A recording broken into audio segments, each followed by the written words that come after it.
ఇక్కడ మనం ఒక మాటను చాలా జాగ్రత్తగా గమనిస్తే, ఒకటి గమనించండి, దాదాపుగా ఇక్కడ మనం అందరము కూడా ఎవరు కూడా నూతనంగా దేవుని మందిరానికి వచ్చిన వారు ఉన్నారు. వాళ్ళని ఈ వారికి కొత్త వచ్చిన మన వాళ్ళని ఎవరు కూడా దాదాపుగా కొన్ని రోజులైనప్పుడు మనం దేవుని తెలుసుకొని మందిరానికి వస్తూ వాక్య భాగాలు వింటూ దేవుని యొక్క పరిశుద్ధ రక్తంలో కడగబడి ఆయన కుమార్తెలుగాను మనం మార్చబడి దేవుని యొక్క సన్నిధిలో ఉండబట్టి దాదాపుగా కొన్ని ఏళ్ళు అవుతుంది.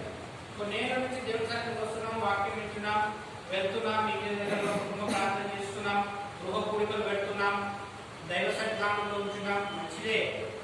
ఇక్కడ మనం ఒక మాట గమనిస్తే ప్రజలారా, నీవు నేను మనం దేవుడు తెలుసుకొని దాదాపు కొన్ని సంవత్సరాలే అవుతున్నది. కానీ దేవుడు అంట నేను ఎప్పుడు గుర్తెరిగినాడంట, ఆయన జగత్తు అంటే ఈ భూమి పునాది వేయబడక మునిపే దేవుడు నిన్ను గుర్తెరిగినటువంటి గొప్ప దేవుడు ఆయన. హల్లెలూయా. నేను ఎందుకు ఈరోజు ఈ అంశాన్ని మీకు చెప్తున్నాను అంటే చాలా జాగ్రత్తగా గమనించండి. ఇక్కడ ఉన్నటువంటి వారు కొద్ది వారైనటువంటి దేవుడు చాలా చక్కటి మాటలు మనతో మాట్లాడుతున్నాడు. ఎందుకు నేను మీతో ఈ మాటలు మాట్లాడుతున్నాను అంటే, ఒకటి గమనించండి, దేవుడు జగత్తు పునాది వేయక మునిపే మనల్ని ఏం చేసింది, ఆయన గుర్తెరిగినటువంటి గొప్ప దేవుడు. ఈ రోజు ఇక్కడ కూర్చోవడానికి గల కారణం ఏమిటంటే, దేవుడిని నా రోజు గుర్తెరిగాడు కాబట్టి ఈ రోజు ఇక్కడ కూర్చొని ఉన్నాం. అసలు దేవుడు నిన్ను ఎందుకు ఇలా కూర్చోబెట్టాడు? చాలా జాగ్రత్తగా గమనించండి. ఇప్పుడు ఒక చిన్న ఉదాహరణ మీకు చెప్తాను. అందరి తలలు పైకెత్తి కన్నాడు చూడండి.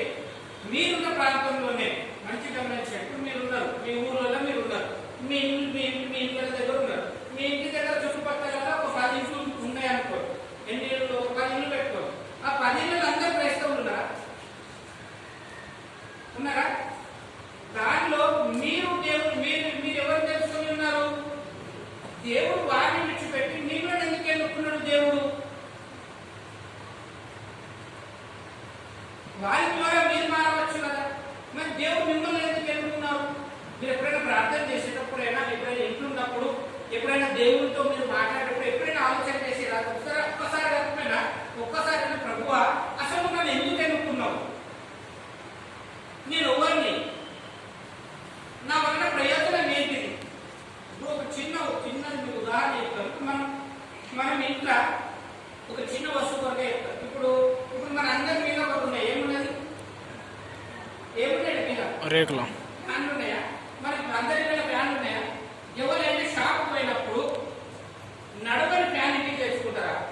పనిచేయని ఫ్యాన్ ఎందుకు తెచ్చుకోరు? అది పని చేద్దాం వల్ల ప్రయోజనము. మనం ఏది తెచ్చుకున్నా మనకి ఏం కావాలి? దాని ద్వారా ప్రయోజనం అనేది కంపల్సరీ అది మనకు ఉండాలి. కాబట్టి మనం ఏం చేస్తామంటే దాన్ని డబ్బిచ్చి మనం ఏం చేస్తాం, దాన్ని మరి ఒక చిన్న వస్తువునే మనం ఇంత జాగ్రత్తగా చూసి దాన్ని చెక్ చేయించి మళ్ళీ మనం అడుగుతాం కాకుండా, అయ్యా దీనికి గ్యారంటీ ఉందా, వ్యారంటీ ఉందా? గ్యారంటీ వారంటీ ఉంటేనే మనం ఏం చేస్తాం, దాన్ని 10 రూపాయలు ఎక్కువైనా పర్లేదని చెప్పి వాళ్ళకి ఇచ్చి మనం ఏం చేస్తాము, కొన్ని ఇంటి తెచ్చుకొని ఇట్లా ఒక వస్తువు విషయంలోనే మనం ఇంత జాగ్రత్తగా ఉన్నప్పుడు, మరి మన గొప్ప దేవుడు, సర్వశక్తి కలిగినటువంటి దేవుడు, పరాక్రమం కలిగినటువంటి గొప్ప దేవుడు మరి నిన్ను నన్ను ఎందుకు ఎన్నుకొని ఉన్నాడు? నిన్ను నన్ను ఆయన యొక్క అమూల్యమైనటువంటి అతి పవిత్రమైనటువంటి రక్తం ద్వారా నిన్ను నన్ను ఎందుకు కడిగాడు? నీ ప్రాంతంలో దేవుడు నిన్ను ఎందుకు నిలబెట్టాడు? ఒక్క రోజైనా నువ్వు ఆలోచన చేశావా? ఒక్క రోజైనా నువ్వు దీని కొరకు నువ్వు ఎప్పుడైనా దేవుడితో మాట్లాడావా? ప్రభువా ఏది నేను అసలు వాస్తవానికి నువ్వు నన్ను ఎందుకు ప్రేమించావు? దేవుడు నిన్ను ఈ రోజు సంవత్సరం కింద, 2 సంవత్సరాల కింద, ఒక 6 సంవత్సరాల కింద చాలా మంది ఏమనుకుంటారంటే నేను రక్షణ పొందినప్పుడైనా దేవుడు ప్రేమించాడు. అది కాదు, నువ్వు రక్షణ పొందక మునిపే. అందుకే నీ వాక్యం చూపిస్తున్నా. ఒకసారి చివరి లైన్ చదవండి. ఎప్పుడంట? జగత్తు పునాది అంటే ఈ భూమికి పునాది వేయబడక మునిపే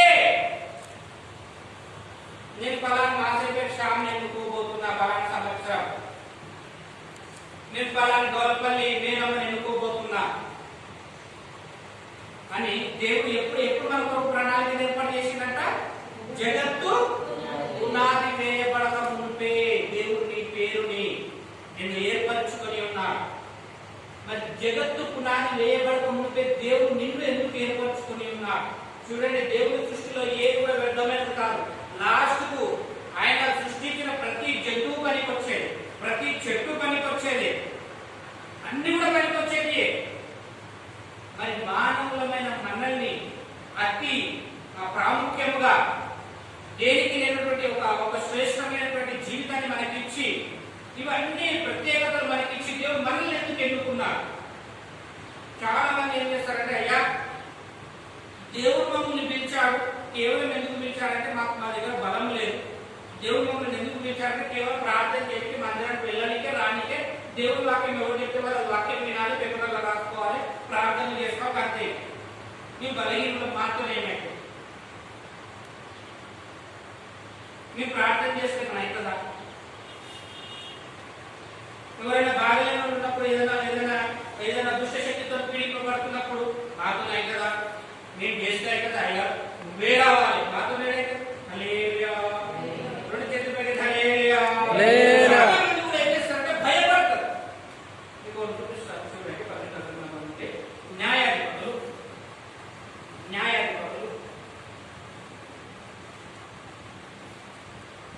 6వ అధ్యాయం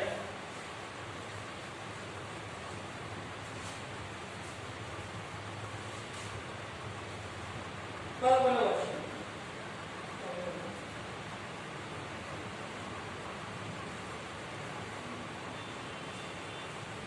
న్యాయాధిపతులు 6వ అధ్యాయం 11వ వచనం. యెహోవా దూత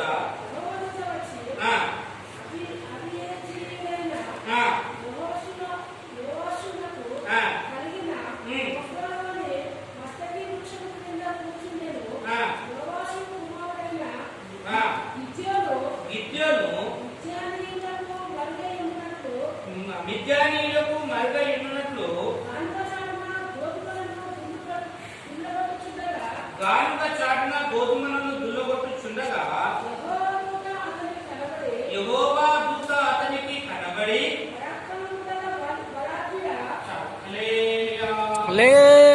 మనం చూస్తే ఇది మీరు దాదాపుగా నాకు తెలిసి చాలా సార్లు ఈ ఐలా కొరకు ఎవరి కొరకు? గిద్యోను మామూలు కాదు. గిద్యోను చేసినటువంటి అనేకమైనటువంటి అద్భుత కార్యాలు న్యాయాధిపతుల గ్రంథంలో మీరు ముందు భాగంలో చదివితే మీకు తెలుస్తుంది. మామూలుగా కాదు, మామూలు మందిని చంపలేదు గిద్యోను. వాస్తవానికి ఆయన దేవుని యొక్క పిలుపుకు వెళ్ళబోయే ముందు ఇతని జీవిత విధానం ఎట్లున్నదంట? ఎవరికి భయపడుతున్నాడు? ఈయన మిద్యానీయులకు ఏం చేస్తున్నాడు? గిద్యోను భయపడుతున్నాడు. వారికి భయపడుతూ ఎక్కడ దాచుకుంటున్నాడు? ఈయన చాటున దాచుకుంటారు. ఎవరు వచ్చి నన్ను చూస్తారా, నేను ఆడికి పోతే ఏమైపోతుందా, ఆ దురాత్మ నా మీదకి వచ్చేస్తే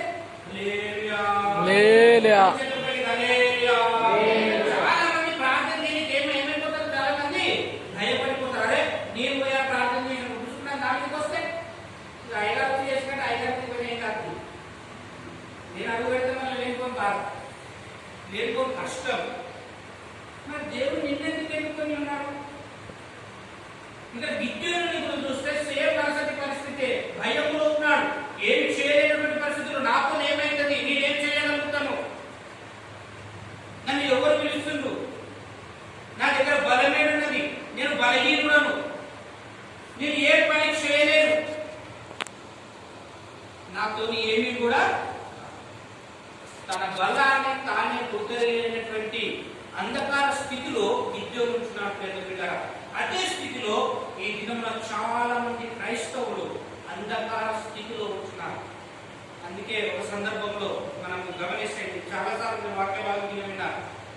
ఒక దైవ సేవకుడు, అతని పనివాడైన గెహాజీ కూడా ఒకసారి మొత్తం సైన్యం దండెత్తి వచ్చినప్పుడు రాత్రి సైన్యం వచ్చి ఆ ఊరు చుట్టుముట్టు వచ్చేటప్పుడు ఈయన బిల్డింగ్ మీదకి వెళ్ళి చూసినప్పుడు అంతా సైన్యంగా అనిపిస్తారు. అప్పుడు ఐదారు యొక్క అయ్యా ఇక మన పని ఒడిచిపోయి చుట్టుముట్టు ఎవరున్నారు మొత్తం కూడా సైన్యం వచ్చేసి నిన్ను చంపేస్తారు, నన్ను చంపేస్తారు, మీతో ఉన్నందుకు నన్ను కూడా ఏం చేస్తారు? ఈరోజు చంపేస్తారు, ఖచ్చితంగా చచ్చిపోతాను. అప్పుడు ఎలీషా ఒకటే ప్రార్థన చేస్తారు. ఏమని ప్రార్థన చేస్తారైనా? ప్రభువా మీరు చూస్తున్నట్లు వీరి కళ్ళు మన ప్రార్థన చేయండి. ఎలీషా చుట్టూ ఏముంటాయట? అగ్ని రథ. ఈ యొక్క చివరి దినాలలో మనము కూడా మన కళ్ళపై ఆ అంధకారం కమ్మి ఉన్నది. నీ బలం నీకు తెలవటం లేదు. దేవుడు నీకు ఇచ్చినటువంటి బలాన్ని నువ్వు గుర్తెరగలేనటువంటి బలహీన స్థితిలో ఉంటున్నావు. గిద్యోను వలె నా వలన ఏమీ కాదు, నా ప్రార్థన వలన ఏమీ కాదు, నేను ఏమీ చెయ్యలేను, నేను ఏమీ సాధించలేను. దేవుడు ఉత్తగానే నేను ఎన్నుకోలేదు, ఉత్తగానే నేను దేవుని సన్నిధానంలో నిలబెట్టలేదు, ఉత్తగానే దేవుడు నీతో మాట్లాడటం లేదు, ఉత్తగానే దేవుడు ఇన్ని ఏళ్ళ నుండి నేను దాని మందిరానికి నడిపించడం లేదు. నీ పట్ల దేవుడు ఒక ప్రణాళిక కలిగి ఉన్నాడు. ఆ ప్రణాళికను మొదట గుర్తెరుగు. చూడండి, గిద్యోను చేసేటువంటి పని ఒక బలహీనుడు చేసేటువంటి పని. ఎవరు దాచుకుంటారు? మనుషులకు బలం లేని ఏం చేస్తారు? దాచుకొని భయపడుతుంటారు. కానీ దేవుని దూత వచ్చి గిద్యోను ఏమంటున్నది చెప్పండి ఒకసారి. యెహోవా దూత అతనికి కనబడి పరాక్రమము గల బలాఢ్యుడా, హల్లెలూయా హల్లెలూయా హల్లెలూయా. నిన్ననే నేను చూసిన న్యూస్లా, మీరు నమ్ముతారో నమ్మరో, మీకు నేను చూస్తుండొచ్చు మీరు కూడా. నిన్న నేను చూసిన 1 కాదు 2 కాదు, దాదాపు 92 సంవత్సరాలు. ఎన్ని సంవత్సరాలు? ఎన్ని సంవత్సరాలు? నాకు తెలిసి ఇక్కడ 100 సంవత్సరాలు ఉండు. ఆ 92 సంవత్సరాలు ఆయనకు కరోనా వచ్చింది. హాస్పిటల్ పోయి ప్రార్థన చేస్తూ కరోనాతో పోరాడి గెలిచి ఇంటికి వచ్చి ప్రార్థన పెట్టించుకొని సెలబ్రేషన్ చేసుకున్నాను. అంటే 92 గంటలైన దేని గెలిచింది. మనం కనీసం హల్లెలూయా చెప్పాలని మనకు బలం లేకపోతే అందరం ఒకసారి ఏకాంతంగా హల్లెలూయా హల్లెలూయా. 92 ఏళ్ళైనా ఇంకా బర్త్డే కూడా చేసుకున్నాను. దేవుడు నన్ను బ్రతికించిందని చెప్పి కృతజ్ఞత చెప్పి బర్త్డే చేసుకుని 92 ఏళ్ళైనా అంత అంటే ఎవరు కూడా బలహీనులు కానే కాదు. దేవుని దృష్టిలో ప్రతి ఒక్కవాడు కూడా బలవంతులే. కాకపోతే నీ ఆత్మీయ బలాన్ని నువ్వు గుర్తెరగలేనటువంటి అంధకార స్థితిలో నువ్వు జీవిస్తున్నావు. ఆ బలాన్ని నువ్వు గుర్తెరగలేకపోతున్నావు. బలహీనతలో నువ్వు ఉండాలని అనుకుంటున్నావు. ఇంకా నాతో ఏమి కాదు, నేనేమి చేయలేను. ఈ రోజులలో చూడండి, మనిషి శరీర సంబంధమైన దాని కొరకు మస్తు ప్రయాసపడ్డాడు. మామూలు ప్రయాసాలు ఉండవు, భయంకరమైన ప్రయాసాలు ఉంటాయి. అదే ప్రార్థన కొరకు చేయమనండి, ఏం సాధన? శరీర సంబంధమైన దాని కొరకు గొడవ దుక్కుతారు అన్ని చేస్తారు. అదే ప్రార్థన కొరకు చేయమనండి. నేను ఒక స్థితిలో నిలబడాలి ప్రార్థన జీవితంలో. దేవుడు నన్ను ఎన్నుకున్నాడు. దేవుడు నన్ను ఎన్నుకున్నందుకు నేను దేవుడికి ఒక పనికొచ్చే పాత్రగా నేను మార్చబడాలి. ఇంకెంతకాలం నేను ఈ స్థితిలోనే ఉంటా? దేవుడు ఆయన రక్తం ద్వారా నన్ను కడిగాడు. ఎందుకు కడిగాడు? నా పట్ల దేవుని యొక్క ఉద్దేశం ఏమై ఉన్నది? ఏ రోజైనా నువ్వు దేవుని అడిగావా? ఏ రోజైనా నువ్వు తెలుసుకున్నావా? ఇంకెంతకాలం ఈ యొక్క స్థితిలోనే నువ్వు ఉంటావు? ఎన్ని ఏళ్ళైనా ఎక్కడేసిన గొంగలి అక్కడ వల్ల ఇంకెంతకాలం జీవిస్తావు? అసలు ఈ పట్ల దేవుని ప్రణాళిక ఏమైనది? ఒక చిన్న చెట్టు కూడా వాడబడుతున్నదే. మీ ఇంట్లో ఖాళీ స్థలం ఉంటే ఆ ఖాళీ స్థలం నుంచి ఒక మామిడికాయ చెట్టు ఏదో ఒక చెట్టు పెట్టిననుకో, ఆ చెట్టు ఫలాలు వేయలేదనుకోండి, మీరు ఏం చేస్తారు? పెంచుతారా దాన్ని? ఇంకా నేను వచ్చి పెంచుతారా? ఏం చేస్తారు దాన్ని?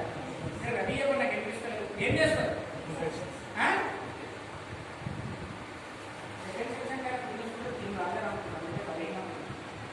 గట్టిగా ఏం చేస్తారు?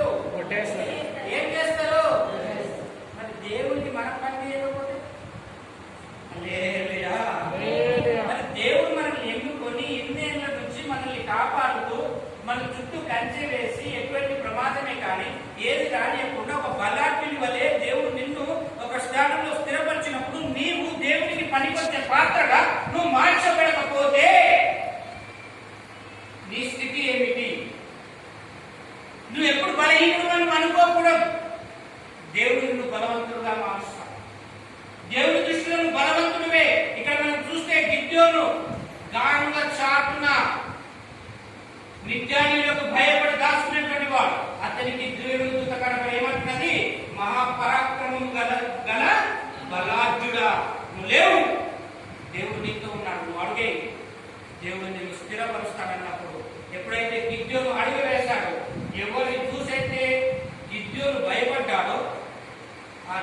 గిద్యోనునే చూసి వాళ్ళు భయపడేటట్టు దేవుడు చేశాడు. హల్లెలూయా. నీ ప్రాంతంలో అలా బలాఢ్యుడిగా మార్చబడుతున్నావా? ఇంకెంతకాలం నీ ప్రాంతంలో బలహీనుడుగానే ఉంటావు? ఇంకెంతకాలం నాతో ఏమి కాదు, నేనేమి చేయలేను, ఏది కూడా నాతో కాదు అని దేవుడు ఒకరిని ఎన్నుకున్నాడు. ఈరోజు నేను ఎన్నుకున్నాడు అంటే ఉత్తగానే నేను ఎన్నుకోలేదు. నీ పట్ల దేవుడు ఏదో ఒక ప్రణాళిక కలిగి ఉన్నాడు. ఆ ప్రణాళిక ఏది? ప్రార్థన చేయి, ప్రభువా నా జీవిత పద్ధతి ప్రణాళిక ఏది? ఎందుకు నన్ను ఎన్నుకున్నావు? ఎందుకు నువ్వు నన్ను మందిరాన్ని నడిపిస్తున్నావు? ఎందుకు నీ రక్తం ద్వారా నన్ను కడిగావు? నా జీవితం పట్ల అసలు నీ ప్రణాళిక ఏంటిది? ఏ రోజే నన్ను దేవుడిని అడిగావా? ఇంకెంతకాలం నేను ఇలా ఉండాలి ప్రభువా? నేను ఇలా ఉండడానికే నన్ను పిలిచావు. నీకు పనికొచ్చే పాత్రగా నన్ను మార్చు ప్రభువా అని ప్రార్థన చేశాను. ఈ రోజు చూడండి, గిద్యోను కూడా బలహీనుడే, కానీ ఎప్పుడైతే దేవుడి అతనికి ప్రత్యక్షమైందో అతను బలాఢ్యుడుగా మార్చబడ్డాడు. దేవుడు ఈరోజు నన్ను కూడా ఎందుకు ఎన్నుకున్నాడంటే మనం ముత్తగా దేవుడు ఒక మందిరానికి వస్తూ వెళ్తున్నాము వారి రీతిలో ఉండడానికి కాదు. నీ పట్ల ఏదో ఒక ప్రత్యేకమైనటువంటి ప్రణాళికను దేవుడు కలిగి ఉన్నాం. ఆ ప్రణాళిక ఏంటిదని దేవుడు కొట్టాడు. చూడండి, కొత్త నిబంధన గ్రంథంలో కూడా మీకు ఒక ఆయన చూపిస్తారు. చూడండి, కొత్త నిబంధన గ్రంథంలో అపోస్తుల కార్యం 9వ అధ్యాయం 1వ వచనం.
అపోస్తలుడైన సౌలు.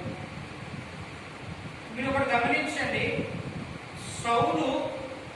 సౌలును దేవుడు పిలువక మునిపే ప్రభువైన యేసుక్రీస్తు వారు ఎంతమంది శిష్యులను ఏర్పరచుకున్నాడు? ఆయన ఎంతమందిని ఏర్పరచుకున్నాడు? 12 మందిని ఏర్పరచుకున్నాడు. ఆ 12 మందిలో ఆయన వెళ్ళిపోయాడు. 12 మందిలో ఆయన వెళ్ళిపోయిన తర్వాత ఎంతమంది ఉన్నారు? 11 మంది అప్పటికి యేసు ప్రభుతో ఉండి యేసు ప్రభుతో పరిచర్యలో పాల్గొంచుకొని యేసు ప్రభు మరణాన్ని చూసినటువంటి వారు, మరణము తదనంతరము యేసు ప్రభు జీవ పునరుత్థానం చూసినటువంటి వారు 10 మంది శిష్యులు ఉన్నప్పటికీ దేవుడు ఎవరిని ఎన్నుకున్నాడు? మరలా ఎవరిని ఎన్నుకున్నాడు? సౌలుని ఎన్నుకొని ఎప్పుడైతే సౌలును పిలిచాడో వెంటనే సౌలు దేవుడి యొక్క మాటకు లోబడి, అయ్యా అసలు నువ్వు ఎవరు? నేను హింసిస్తున్నా పట్టణానికి వెళ్ళగానే ఎప్పుడైతే దేవుని యొక్క పిలుపుకు లోబడ్డాడో సౌలు, అపోస్తలుడైన సౌలు ఎవరుగా మార్చబడ్డాడు? ఆయన పౌలుగా మార్చబడి, అరే మరి నాకంటే ముందుగా 11 మంది ఉన్నారు కదా, నేను వారితో పాటు కూడా వెళ్తాను అన్నాడు. ఇప్పుడు ఈ మనం చూస్తే పేతురు సీనియరా, మన పౌలయ్య గారు సీనియర్? ఎవరు సీనియర్? చెప్పండి. పేతురు సీనియరా దేవునిలో? ఈయన మన పౌలయ్య గారు సీనియరా? ఎవరు సీనియర్? దేవుని దగ్గర ఉన్నటువంటి వారు ఎవరు? ఈయనున్నాడా? ఈ పౌలయ్య గారు ఉన్నాడా? పేతురయ్య గారు ఉన్నాడా? ఎక్కువ కార్యాలు ఎవరు చేయాలి? మరి ఎవరు చేసిండు? ఎవరు చేయాలి? ఎవరు చేసిండు? మరి నువ్వెందుకు చేయలేవు? చాలా దేవుని దగ్గర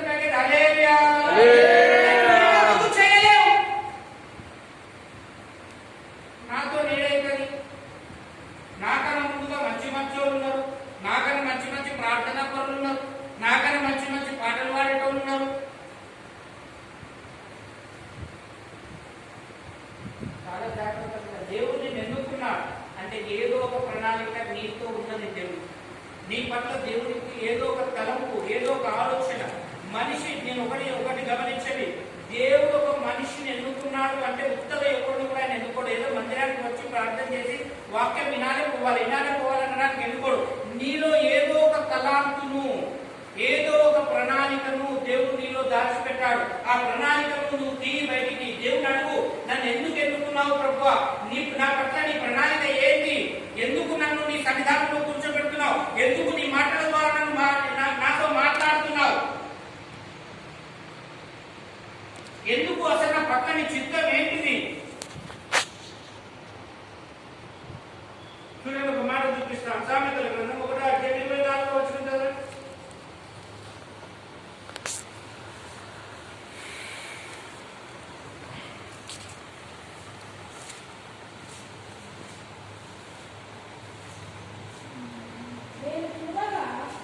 చాలా జాగ్రత్త, అందరూ కూడా చోటు మంది వినండి ఈ వాక్య భాగం.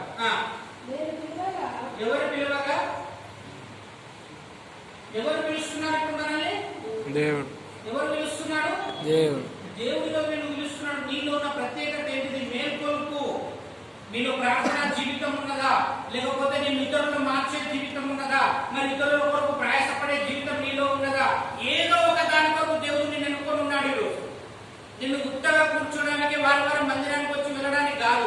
నేను ఏదో ఒకటి నీ ద్వారా దేవుని యొక్క ఉద్దేశం ఏదో ఒకటి ఉన్నది. ఏదో ఒకటి నీ ద్వారా నెరవేర్చబడాలి. బైబిల్ గ్రంథంలో చూడండి, ఎవరిని దేవుడు ఎన్నుకున్నా వారి ద్వారా ఏదో ఒక కార్యం లాస్ట్కు ఒక మంచి చెప్తున్నాడు. లాస్ట్కు మిడతలు ఎంతుంటాయి? మిడతలు అవి కూడా టీవీలో అవి కూడా గంటెట్ వస్తున్నాయట. మళ్ళీ రెండోసారి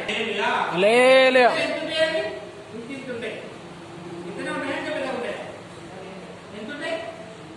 ఆ మిడతల ద్వారా కూడా ఐగుప్తు దేశం నుంచి దండెత్తించుంది. ద్వారా మరి మిడతల కన్నా నువ్వు శ్రేష్ఠుడి కదా? మిడతలంత బలం కూడా లేదా? ఒకసారి ఆలోచించి, ఆ మిడతకున్నటువంటి బలం కూడా మనకు లేదా? మనల్ని ఎందుకు ఎన్నుకున్నాడు దేవుడు? ఆ మిడతను ఎన్నుకున్నటువంటి మన మిడతలు కూడా ఐగుప్తు దేశాన్ని అల్లో కల్లోలం చేసింది. మిడతలు చేసినాయి, కప్పలు చేసినాయి. బైబిల్ చదవండి, మోసే కప్పలు చదివినప్పుడు చూస్తారు. కప్పలు చేసినాయి, మిడతలు చేసినాయి. అంటే ఈ మిడతలు కప్పలు చేసి కూడా మనం ఏం చేయలేమా?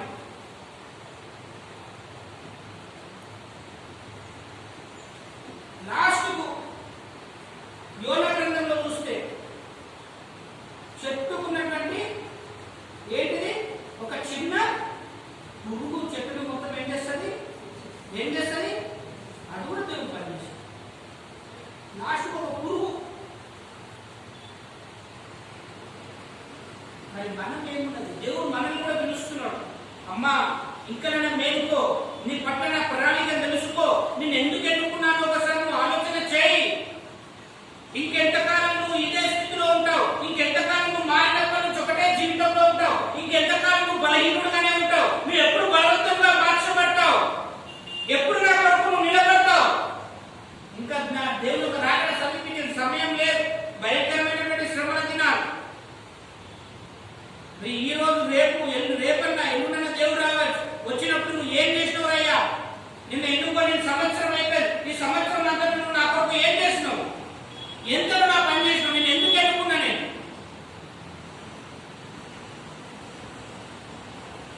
అయ్యా, నేను వారం మందిరానికి వచ్చినాయ్యా, వాక్యం విన్నాయ్యా, మంచిగా పెద్దగా వాక్యం విన్నాయ్యా, ఇంటికాడ పోయినాయ్యా, ప్రార్థన చేయినా, అందుకే ఎన్నుకున్నా. ఇంకా నీ పట్ల నా ప్రణాళిక ఏం లేదా? దేవుడు పడి నాకు ఏం సమాధానం చెప్తాను? నేను ఎన్నుకున్నా, నేను ఎందుకు ఎన్నుకున్నా? నీ పట్ల నాకు ఏదో ఒక ప్రణాళిక ఉంది. నీ పట్ల దేవుడికి ఏదో ఒక ప్రణాళిక ఉంది. ఏంటి ఆ ప్రణాళిక? ప్రార్థన చేయి, మోకాలు ప్రభా, నా పట్ల నీ ప్రణాళిక ఏంటి ప్రభా? నా ద్వారా నీ కార్యం ఏంటి? ఒకసారి నాకు బయలుపరచు ప్రభా, ఒకసారి నాతో మాట్లాడు ప్రభా, నీ చిత్తాన్ని నాకు బయలుపరచు ప్రభా, నన్ను వాడుకో ప్రభా, ఒక్కసారి నన్ను వాడుకో ప్రభా. రేపు సన్నిధానానికి వచ్చినప్పుడు ధైర్యంగా నీ ప్రభా, నీ పనిని నేను నమ్మకంగా నేను చేసిన ప్రభా, ఇగో నేను ఇంతమంది ఆత్మల కొరకు ప్రయాసపడ్డ ప్రభా, ఇంతమంది ఆత్మని నడిపించగలిగాను ప్రభా, లేకపోతే ఈ ఊరు కొరకు నేను ప్రయాసపడగలిగాను ప్రభా, ఇగో నా పక్కింటి వారి కొరకు నేను ప్రయాసపడగలిగాను ప్రభా. ఏదైనా ఒకటి మన మన పట్ల దేవుడి ప్రణాళిక ఏమై ఉన్నది. దేవుడు మనల్ని పిలుస్తున్నాడు. కానీ ఇన్ని సంవత్సరాల నుండి మనం ఏం చేస్తున్నామని తెలుసా? ఇప్పుడు చదువుతాం. నేను పిలవగా ఏం చేస్తున్నామంటే మనము దేవుడేమో పిలుస్తున్నాడు. అరే నేను వాడుకుంటా. గిద్యోను కూడా బలహీనుడే, కానీ బలవంతుడిగా చేసింది దేవుడు. బలవంతుడిగా చేసి నేను వాడుకుంటానే, నువ్వు రా. పోయిన వారం కూడా చెప్పినాను. పోయిన వారం కూడా మంచిగా చెప్పినా. ఏం చెప్పినా? దేవుడు మనకు 2 చెవులు ఎందుకు ఇచ్చిండు? 2 చెవులు దేవుడు మనకు ఎందుకు ఇచ్చిండు? ఒకటి విని ఇంకొకటి విడిచిపెట్టేశాడు అంతే. అందుకే దేవుడు నన్ను పిలిచిండు. ఎందుకు రయ్యా దేవుడిని పిలిచిండు? ఒకటి నీకు కూడా విడిచిపెట్టండి. ఏనయ్యా నేను ఇంత బయట ఒకటి విడిచిపెడతా, మళ్ళీ ఇంటికి పోతా. ఎలాగో ఏం చేస్తాను? నా వల్ల ప్రయోజనం ఏంది? దేవుడికి నా పట్ల ప్రణాళిక ఏంది? ఎవ్వరు లేంది. నన్నే దేవుడు ఎందుకు ఎన్నుకున్నాడు? నన్నే ఎందుకైనా రక్తం ద్వారా కడిగాడు? మా ప్రాంతంలో దేవుడు నన్నే ఎందుకు నిలబెడుతున్నాడు? నా ఇరుగు పొరుగు వారిని లేని ధన్యతను దేవుడు నాకెందుకు ఇచ్చాడు? ఏ రోజు నువ్వు ఆలోచన చేస్తావా? దేవుడు నిన్ను పిలుస్తున్నాడు. నువ్వు ఇంకా బలపరచబడాలి, ఇంకా నువ్వు ఆయన కొరకు వాడబడాలి అని నువ్వు నిన్ను పిలుస్తున్నాడు. కానీ మనం ఏం చేస్తున్నామంటే ఆయన పిలువగా నేను పిలువగా మీరు వినకపోతే, నా చేయి చాపగా ఎవరు లక్ష్య పెట్టకపోయి,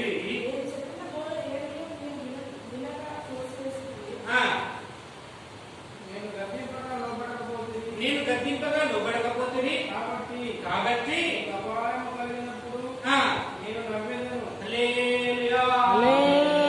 మనం ఇప్పుడు దేవుడి మాట వింటలేదు. కాబట్టి రేపు ఆపద వచ్చినప్పుడు దేవుడు ఏం చేస్తా అంటున్నాడు? మీకు చిన్న ఇప్పుడే చెప్పిన, ఇప్పుడు ఈ ఫ్యాన్ మనం తెచ్చుకున్నాం, ఇది నడుస్తున్నది. దాదాపు ఒక 6 నెలలు సంవత్సరం నడిస్తే ఇది ఖరాబ్ అయింది అనుకోండి, ఏం చేస్తాం మనం? దీన్ని 10 రూపాయలు ఖర్చు పెట్టైనా మళ్ళీ ఏం చేపిస్తాం? దీన్ని మనము రిపేరు. ఇది తెచ్చినప్పుడే పని చేయలేదు అనుకో, ఏం చేస్తాం మనం?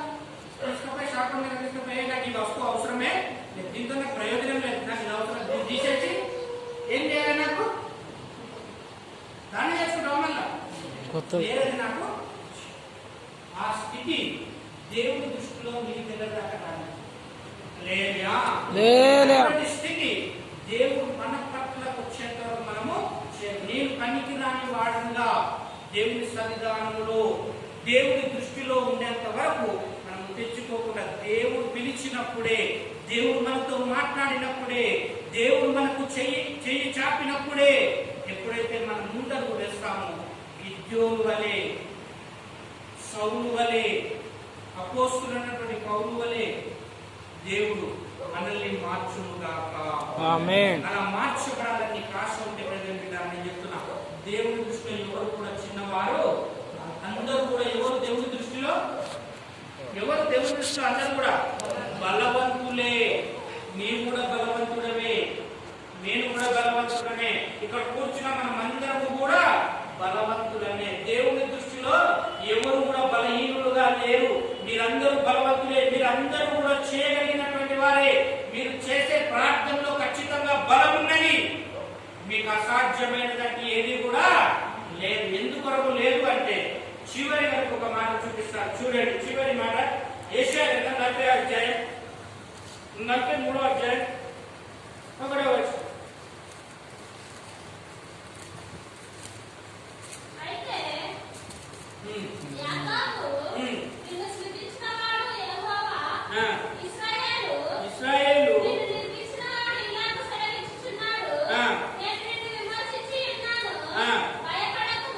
ఏం చేయొద్దట?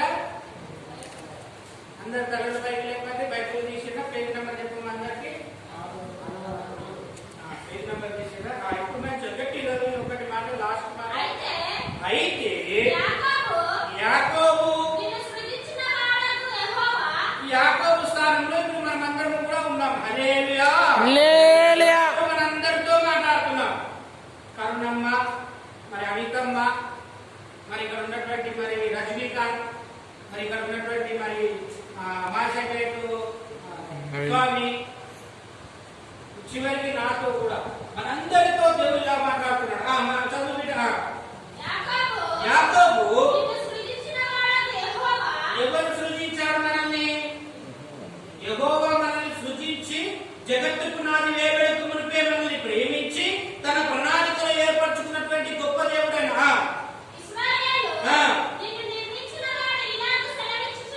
ఇలాగూ సెలవిచ్చుచున్నాడు,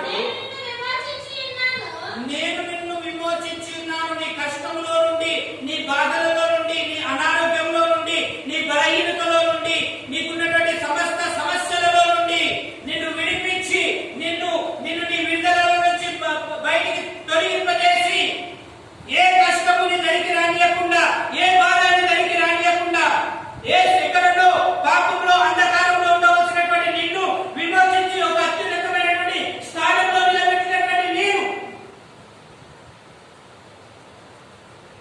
నేను విమోచించి ఉన్నాను. ఏం చేయకము,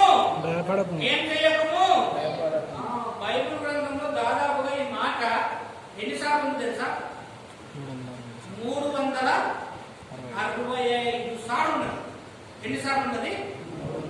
300 సంవత్సరానికి ఎన్ని రోజులు?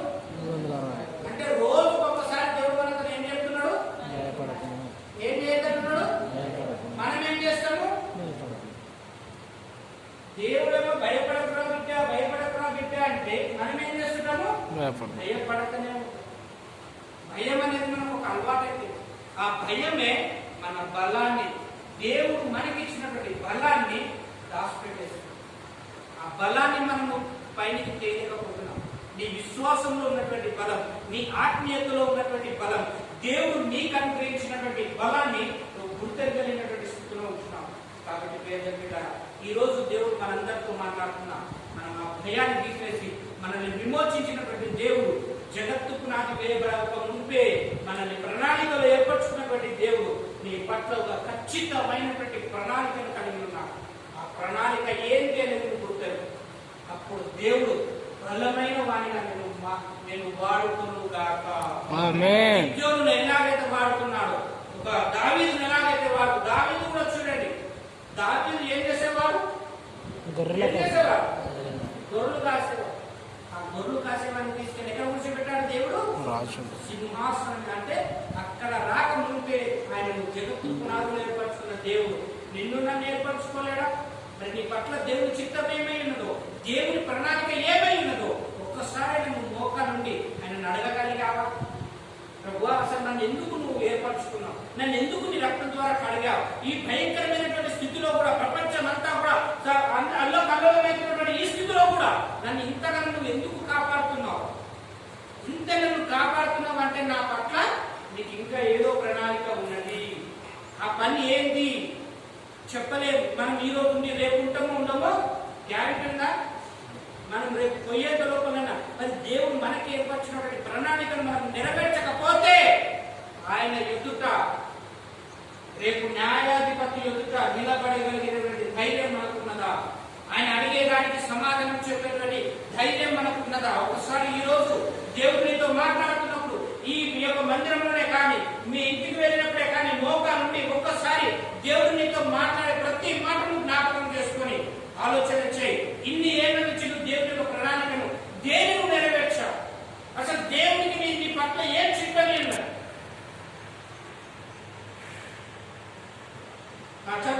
భయపడకు, భయపడకు. ఏం చేసిందన్న దేవుడు మనల్ని? లేదా ఏం చేసిందంట దేవుడు మనల్ని? పేరు పెట్టి మరీ మనల్ని ఏం చేసిందంట? దేవుడేమో మనల్ని పేరు పెట్టి పిలిచి, మరి ఎందుకు మనల్ని పేరు పెట్టి పిలిచిందని ఎప్పుడైనా మనం ఆలోచన చేశామా?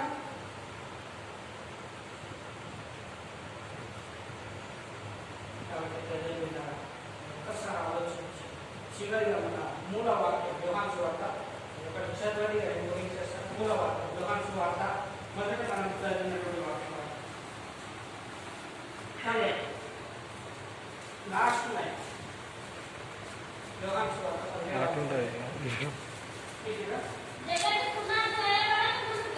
ఎప్పుడంటే బిడ్డ, జగత్తు నువ్వు ఈ రోజు దేవుడు ఏర్పరచు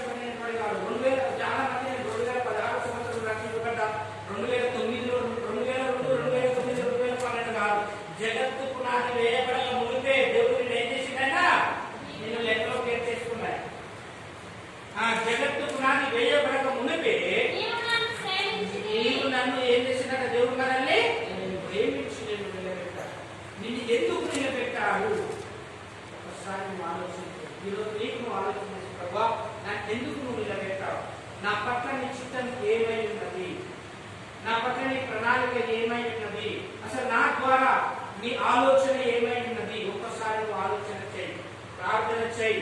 ఖచ్చితంగా గిద్యోను వలె నువ్వు బలహీనుడు కాదేనని మనకు మనం అనుకుంటే నాతోనేమవుతుంది, నేనేం చేయగలుగుతా. నువ్వు తలుచుకుంటే, దేవుడు నీతో ఉంటే నువ్వు ఏదైనా సర్వము కూడా సాధ్యం. నమ్ముట నీ వలనైతే ఇది వాక్యం మీకు తెలుసు కదా. నమ్ముట కానీ దేవుడు ఒకరికే ఇచ్చింది అది వాక్యం. ఎవరికి ఇచ్చింది ఆయన? ప్రతి ఒక్కరికి. నమ్మడం నీ వంతైతే నిన్ను నమ్మిన వాడిని వాడుకోవడం ఎవరి వంతు? దేవుడి వంతు. అలా దేవుడు నిన్ను ఇది మొదలుకొని తన కృపలో తన ప్రణాళికలో వాడుకొనుగాక. ఆమేన్.